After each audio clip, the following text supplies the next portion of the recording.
আরো একবার মুসলিম দেশের সঙ্গে প্রতারণা বিশ্বকাপে। এর আগেও ফিফা বিশ্বকাপে মুসলিম দেশের বিরুদ্ধে এসেছে সিদ্ধান্ত। এবার সেই সিদ্ধান্ত এলো আর্জেন্টিনার পক্ষে, যাতে ভুক্তভোগী আফ্রিকার মুসলিম দেশ মিশর, যেখানে যে ফাউলে মিশরের হলো গোল বাতিল, সেই ফাউলেই গোল দেওয়া হলো আর্জেন্টিনাকে। মুসলিম দেশ মিশরের সাথে হওয়া অন্যায় নিয়ে থাকছে প্রতিবেদন। প্রথমে ইরান, এরপর সেনেগাল, এবার ফিফার সর্বশেষ শিকার মিশর। বিশ্বকাপে সব শত্রুতা যেন মুসলিম দেশের উপরই, আর সেখানেই ভুক্তভোগী এই দেশগুলো। যেখানে তাদের উপর হওয়া অন্যায় এড়িয়ে যাওয়া হয়, তখন অন্ধের মতো চোখ করা হয়, অথচ পান থেকে চুন খসলেই দেওয়া হয় শাস্তি। আর্জেন্টিনা ও মিশর ম্যাচে ছিল নাকি?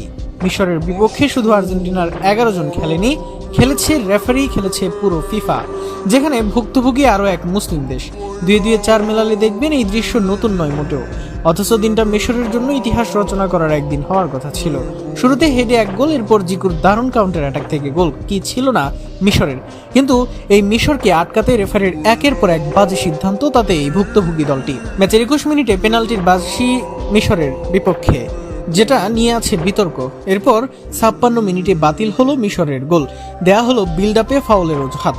অথচ 91 মিনিটে যখন আর্জেন্টিনা করলো গোল, তখনও দেখা যায় একই ফাউল, কিন্তু সেই সময় ফাউলের বাঁশি বাজায়নি রেফারি, দেয়া হয়নি কোনো কল।